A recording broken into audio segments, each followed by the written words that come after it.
এবার আপনাদেরকে একটু খোশ মেজাজ আপনাদেরকে প্রশ্ন উত্তর তুলে ধরছি। কালীগঞ্জ বিধানসভার কংগ্রেস জোটের প্রার্থী, বাম কংগ্রেস জোটের প্রার্থী কাবিল উদ্দিন শেখ, তার হাত ধরেই ফের 400 জনেরও বেশি ভোটার যোগ দিলেন কংগ্রেসে। মহাজোটে বলাই যেতে পারে। তাহলে সংখ্যালঘু ভোট তৃণমূলের দিকে বিরক্ত, না তৃণমূলের দিকে আর এগিয়ে যাচ্ছে না?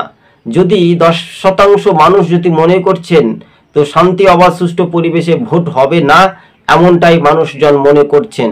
তবে পুনরুক কোম্পানি কেন্দ্রীয় বাহিনী আরও প্রয়োজন হলে কেন্দ্রীয় বাহিনী আসতে পারে বলে এমনটাই খবরের ইঙ্গিত দর্শক বন্ধুগণ।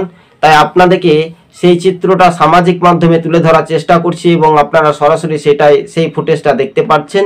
কিন্তু কার্যত এবার কংগ্রেস নেতা বা কংগ্রেসের প্রার্থী সরাসরি তার হাত ধরেই কিন্তু ঘরের ছেলে ঘরেই ফিরল বলে এমনটাই শয়ে শয়ে মানুষজন জানাচ্ছে সামাজিক মাধ্যমে।